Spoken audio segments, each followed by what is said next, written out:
On a quiet Friday evening, the sun had just dipped below the horizon, casting a warm orange glow over the suburbs of Chicago. The streets were calm, with only an occasional car passing by. Most people were settling into their homes for the weekend, some preparing dinner, others watching TV or spending time with family. It was the kind of evening where nothing seemed out of the ordinary. But for Marcus Johnson, this night would change everything. Marcus was a man who preferred to stay away from the limelight. At 35 years old, he lived a simple and peaceful life. He worked as a librarian, surrounded by books and stories that transported him to different worlds. His job allowed him to connect with people in quiet, meaningful ways. Unlike his sister Evelyn, who was known across the country as the FBI director, Marcus avoided attention. He liked it that way.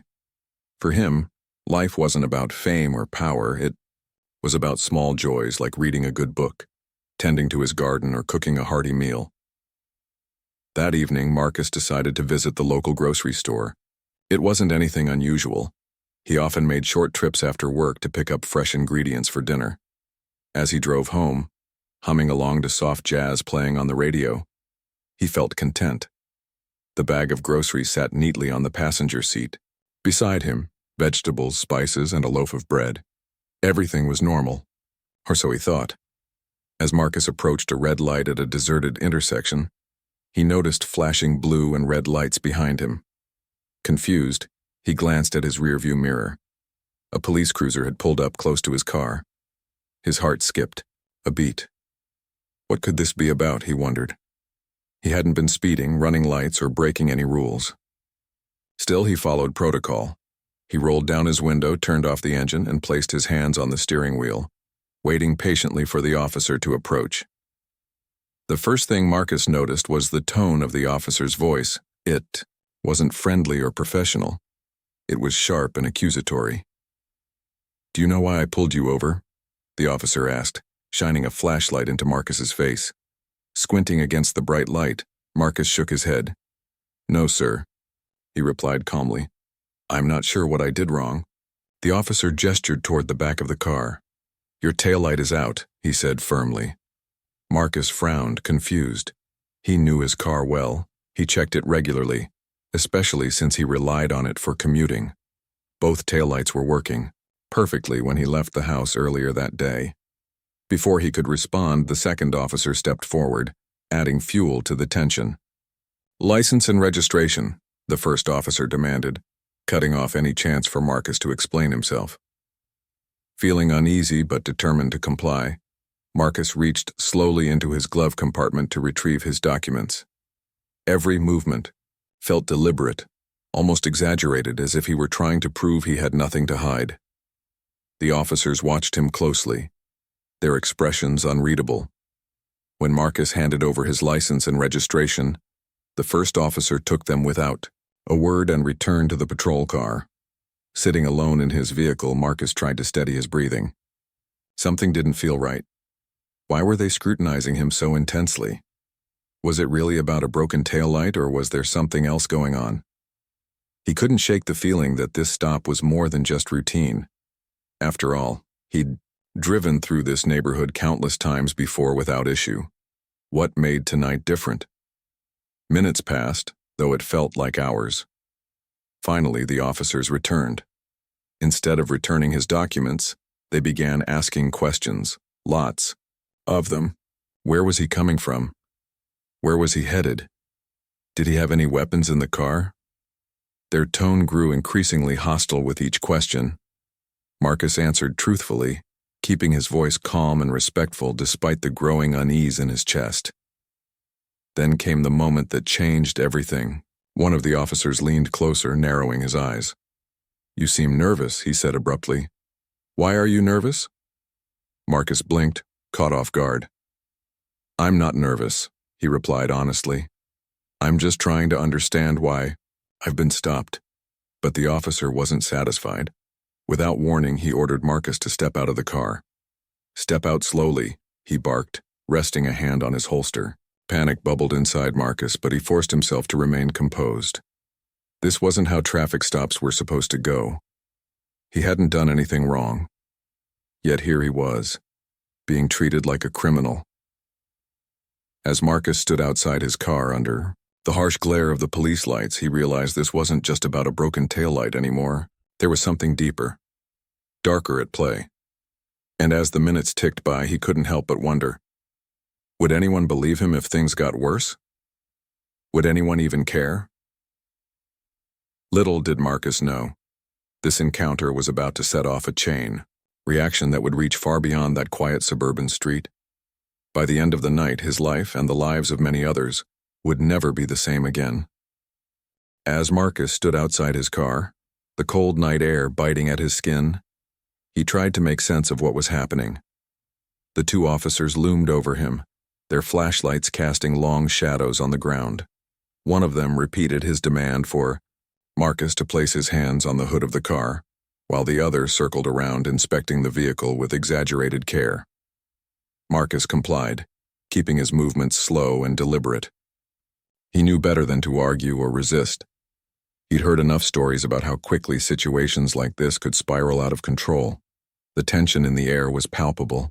Each second felt heavier than the last, as if an invisible weight were pressing down on Marcus's chest.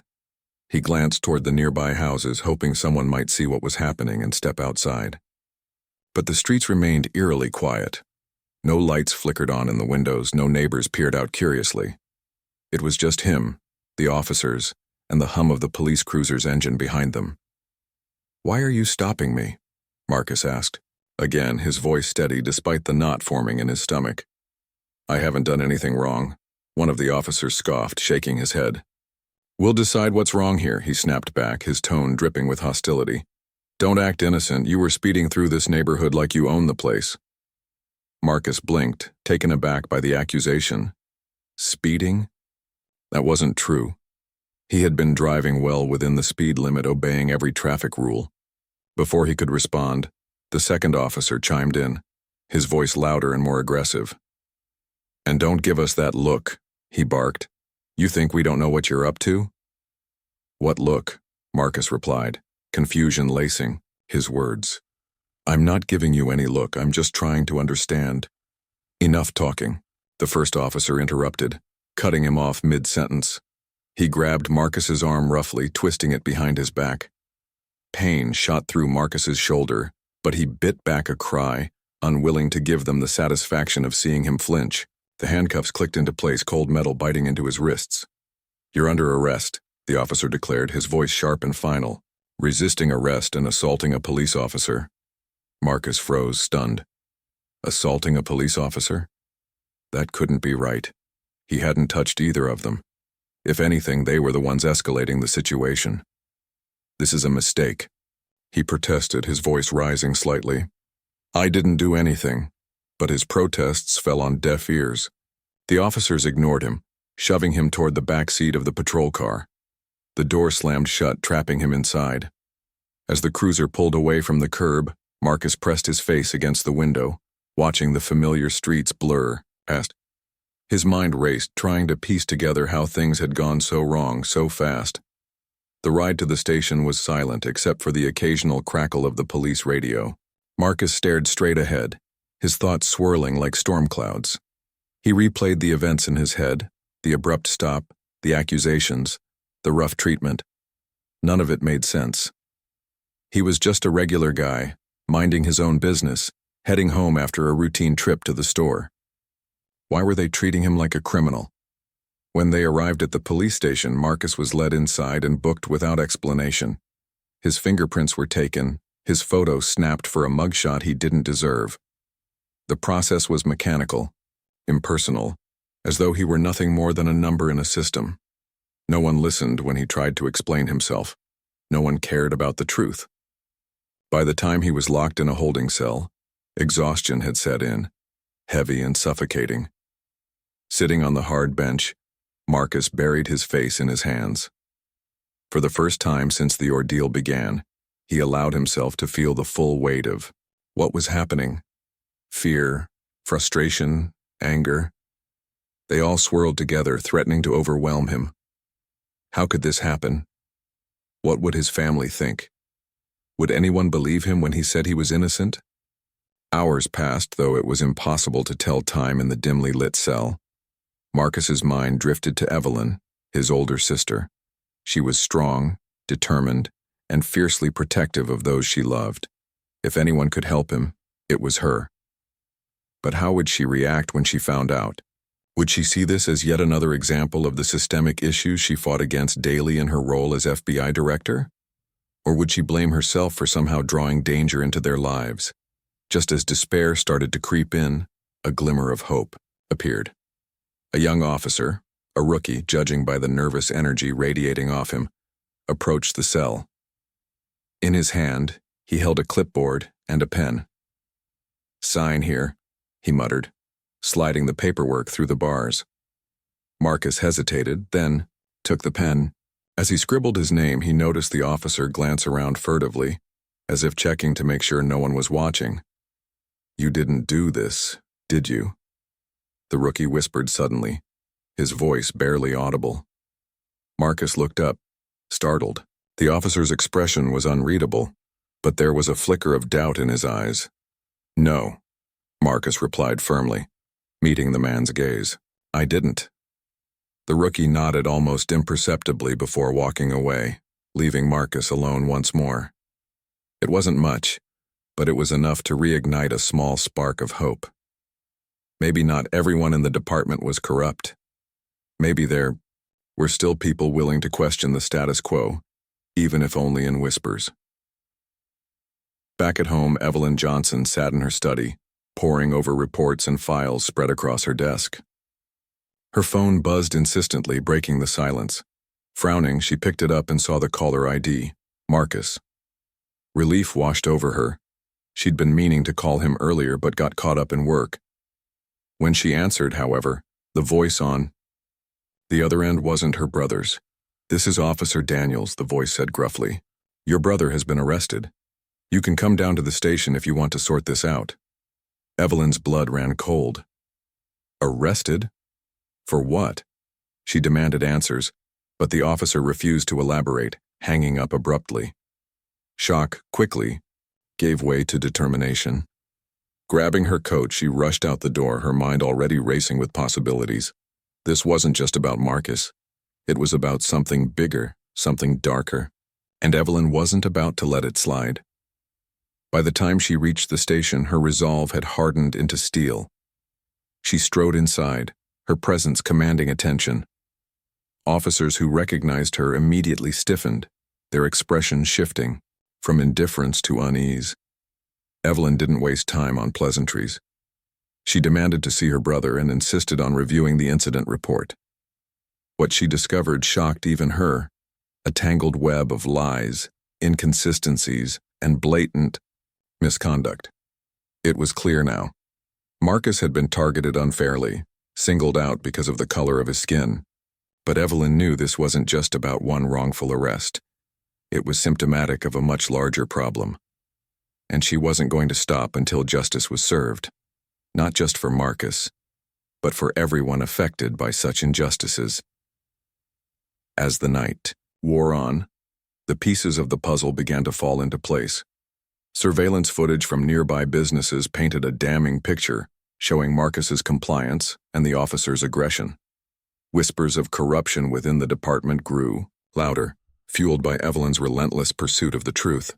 The stage was set for a reckoning, one that would shake the very foundations of the police force and force the community to confront uncomfortable realities.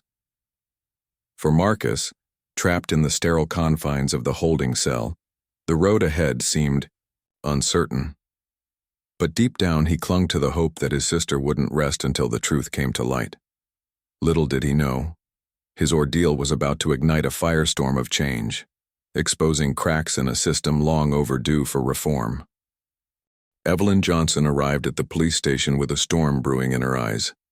Her sharp gaze swept across the room, taking in every detail, the tired-looking receptionist avoiding eye contact, the officers whispering nervously in the corner, and the faint smell of stale coffee lingering in the air.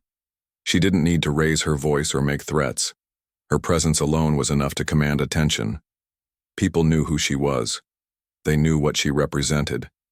Authority, integrity, and an unyielding commitment to justice. "Where is my brother?" Evelyn demanded, her tone calm but firm. The officer behind the desk hesitated for a moment, clearly uneasy about facing someone of her stature. "He's, in holding," he stammered, shuffling papers unnecessarily as if trying to buy time. Evelyn fixed him with a piercing stare that said she wasn't leaving without answers. "Take me to him, now." The young officer led her down a narrow hallway lined with faded paint and flickering fluorescent lights. Each step echoed ominously, adding to the tension building inside Evelyn. When they reached the holding area, she saw Marcus sitting on a bench, his head bowed low, his hands clasped tightly together. For a brief moment, her heart sank. This wasn't the confident, cheerful brother she knew. He looked defeated, worn down by hours of uncertainty and fear. But when Marcus lifted his head and saw Evelyn standing there, relief washed over his face. "Evelyn," he said softly, his voice trembling. She rushed to the cell door, gripping the bars tightly as she studied him. "Are you okay? Did they hurt you?" she asked, her concern masking the anger simmering beneath the surface. Marcus shook his head. "I'm fine," he replied, though his weary expression told a different story. "But this isn't right. I didn't do anything wrong." Evelyn nodded, her jaw tightening. "I know," she said simply. Then, turning to the officer standing nearby, she added, "Release him immediately." The man shifted uncomfortably. "Ma'am, we can't do that until—" "You will release him," Evelyn interrupted, her voice cutting through the air like a blade. "Or I'll ensure this entire department faces federal investigation. Your choice." The threat hung in the air, heavy and undeniable. Reluctantly, the officer unlocked the cell door, and Marcus stepped out, rubbing his sore wrists where the handcuffs had dug into his skin. Once outside the station, Evelyn wasted no time. She drove Marcus back to her house, making sure he was safe before diving headfirst into uncovering the truth. Sitting at her dining table, she listened intently as Marcus recounted every detail of the arrest, the sudden stop, the fabricated accusations, the rough treatment. With each word, her resolve grew stronger. This wasn't just a case of mistaken identity or a misunderstanding. It was deliberate, calculated, and deeply rooted in prejudice. Using her influence as FBI director, Evelyn launched an internal investigation. She called in trusted agents, people she knew would prioritize fairness over politics. Together, they combed through evidence, reviewed surveillance footage, and interviewed witnesses. What they found was chilling. The dashboard camera from the police cruiser captured everything. Marcus's calm demeanor, the officer's escalating aggression, and the blatant lies used to justify the arrest. There was no broken taillight, no resisting, no assault.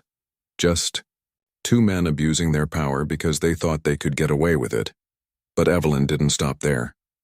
Knowing the importance of transparency, she reached out to civil rights organizations and journalists, sharing the footage and encouraging them to amplify the story. Within hours, the video went viral, sparking outrage across social media platforms. Hashtags like "Cheer Justice for Marcus" and "Just End Police Brutality" trended nationwide, drawing attention not only to Marcus's case, but also to countless other stories of racial profiling and systemic injustice. Protests erupted outside the police station, with hundreds of people gathering to demand accountability. Signs waved in the air bearing messages like "Black Lives Matter" and "No More Lies." Voices rang out in chants, calling for reform and justice. Local leaders joined the demonstrations, pledging support and promising change. Even national figures weighed in, condemning the officer's actions and urging immediate action. Meanwhile, Evelyn worked tirelessly behind the scenes. She met with prosecutors, lawmakers, and community activists, pushing for swift consequences for those involved. She also advocated for broader reforms within law enforcement, emphasizing the need for better training, stricter oversight, and greater accountability. Her efforts weren't without resistance. Some accused her of overstepping her bounds, while others dismissed the incident as an isolated case. But Evelyn refused to back down. She knew this was bigger than Marcus. It was about dismantling a system that allowed such abuses to happen in the first place. As the days passed, the pressure mounted. The police department came under intense scrutiny, forced to confront years of unchecked misconduct. Internal memos revealed patterns of discriminatory behavior, including racial slurs exchanged among officers and dismissive responses to complaints filed by minority residents. One document even detailed the disturbing game some officers played during shifts, betting on how many black drivers they could pull over based on vague pretexts like suspicious driving or broken lights. The revelations sent shockwaves through the community. Parents worried about their children's safety, fearing they might become targets of similar treatment. Business owners expressed frustration, saying they'd long suspected bias but lacked proof. And young activists, inspired by Marcus's courage, vowed to keep fighting until real change occurred. For Marcus, the attention was overwhelming. He hadn't asked to be thrust into the spotlight, but he recognized the opportunity to make a difference. With Evelyn's guidance, he began speaking out, sharing his experience at rallies and town hall meetings. His words resonated deeply with audiences, striking a chord of empathy and solidarity. "This isn't just my story," he often said. "It's everyone's story. We deserve to live in a world where we're judged by our actions, not the color of our skin." Despite the challenges, Marcus found strength in the support he received. Strangers sent letters of encouragement, thanking him for shedding light on an issue too often ignored. Friends rallied around him, offering comfort and companionship. And Evelyn remained by his side, a pillar of unwavering support. Together, they transformed pain into purpose, using their platform to advocate for meaningful change. By the time the dust settled, the impact of Marcus's ordeal extended far beyond the confines of that quiet suburban street. It sparked conversations, ignited movements, and forced institutions to reckon with their failures. The fight was far from over, but one thing was certain: Marcus's voice, and the voices of so many others, would no longer go unheard. Justice might take time, but it was coming, and Evelyn, along with countless allies, would ensure it arrived with full force. As the investigation into Marcus's wrongful arrest deepened, the layers of corruption within the police department began to unravel, like threads pulled from a frayed sweater. What started as an isolated incident quickly revealed itself to be part of a much larger pattern, a culture of misconduct that had festered unchecked for years. Evelyn and her team worked tirelessly, piecing together evidence that painted a damning picture of systemic racism and abuse of power. The first major breakthrough came when federal agents reviewed internal communications between officers.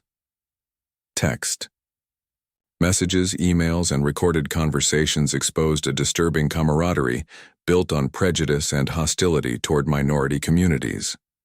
In one particularly shocking exchange, an officer joked about hitting the quota by targeting black drivers during night shifts.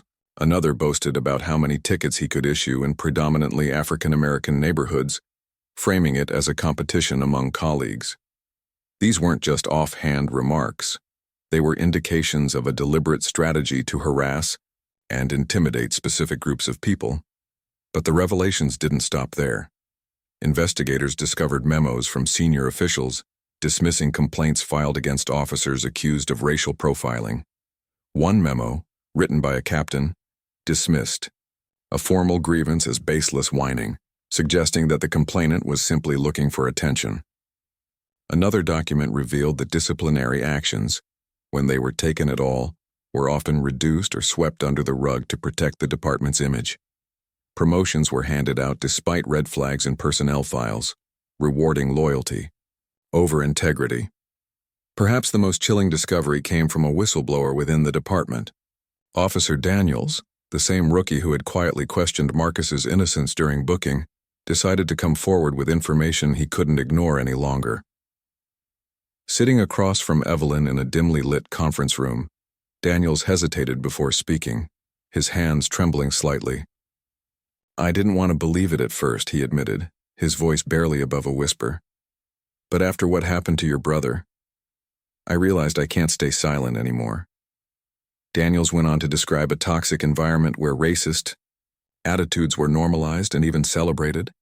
He recounted overhearing veteran officers openly mocking minorities, referring to them using derogatory terms and laughing about fabricated arrests. Some bet on how many easy targets they could bring in during a single shift, treating their duties like a game rather than a responsibility.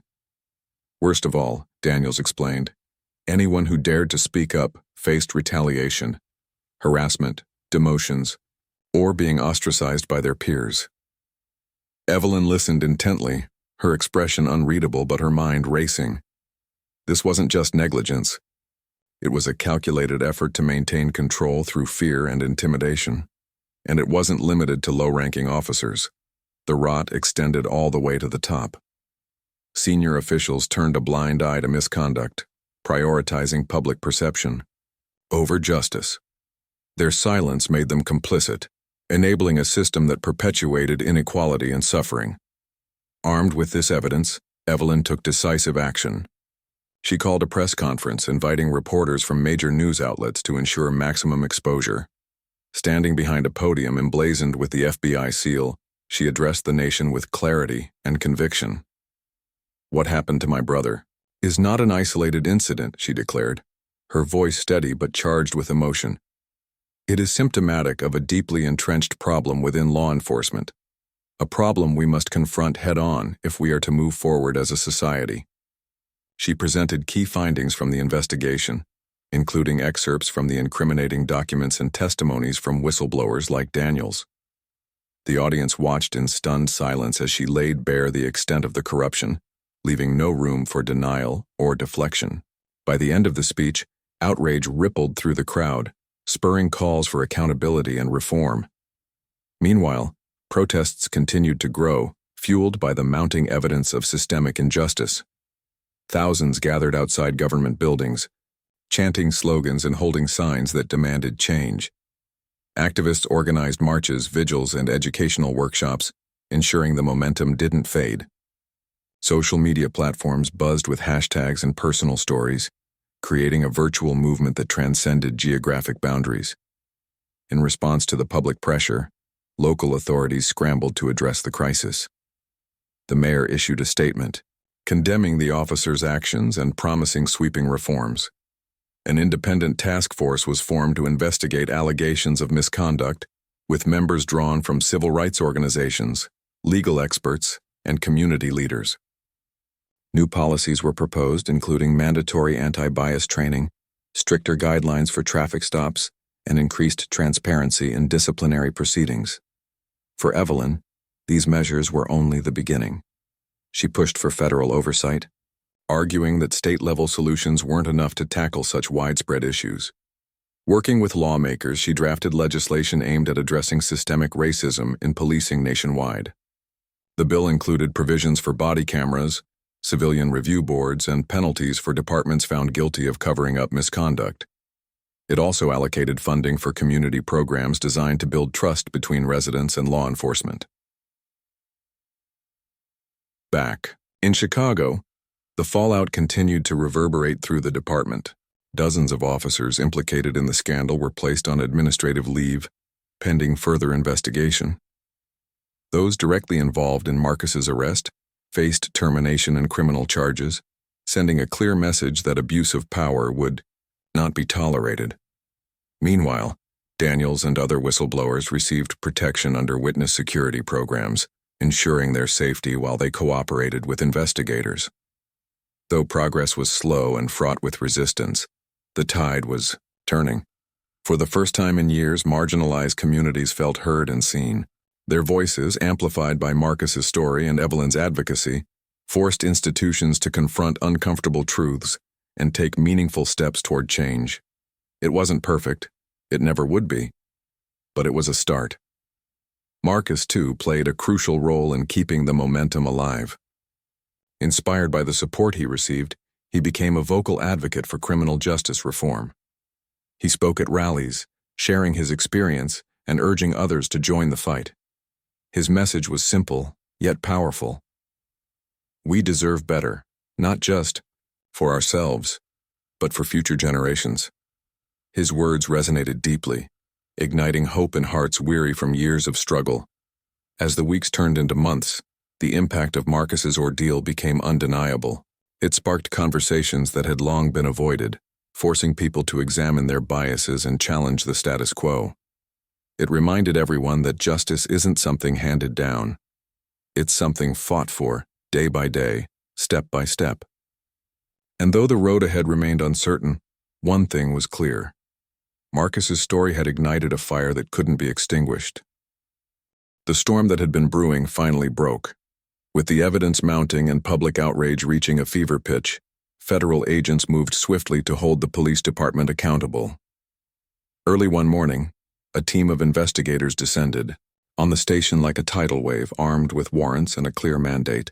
No stone would be left unturned. The raid was meticulously planned, designed to send a message that justice wasn't just a promise, it was an inevitability. Inside the station, officers scrambled to make sense of what was happening.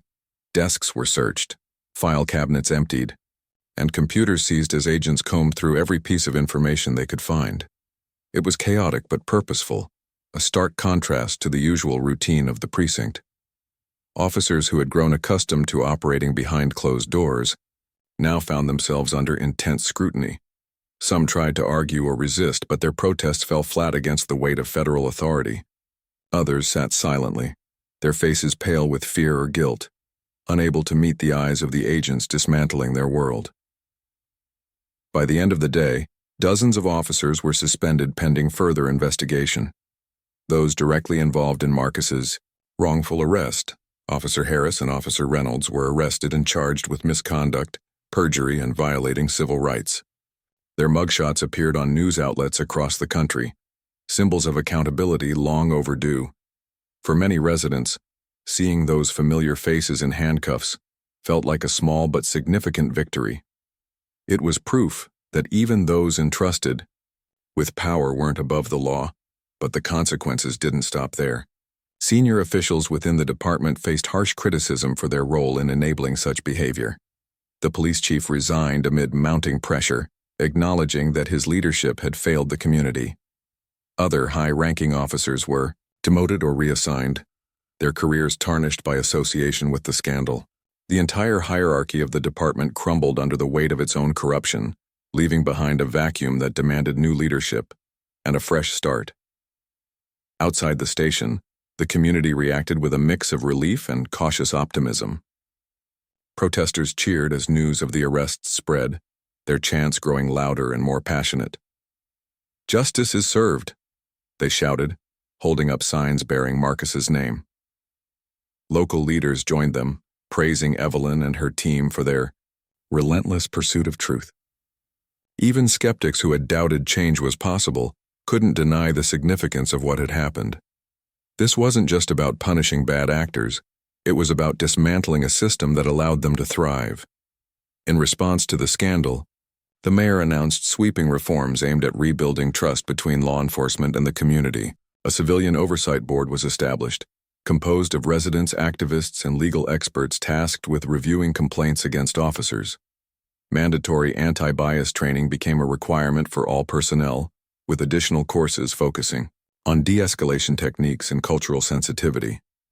Body cameras were distributed to every officer, ensuring transparency during interactions with the public. And perhaps most importantly, disciplinary measures were strengthened with zero tolerance for misconduct or attempts to cover it up. These changes didn't happen overnight, nor were they universally welcomed. Some officers pushed back, claiming the reforms were excessive and unfair. They argued that the actions of a few shouldn't tarnish the reputation of the entire force. Others quietly grumbled about the added scrutiny, feeling as though they were being punished for crimes they hadn't committed. But Evelyn made it clear that reform wasn't optional, it was necessary.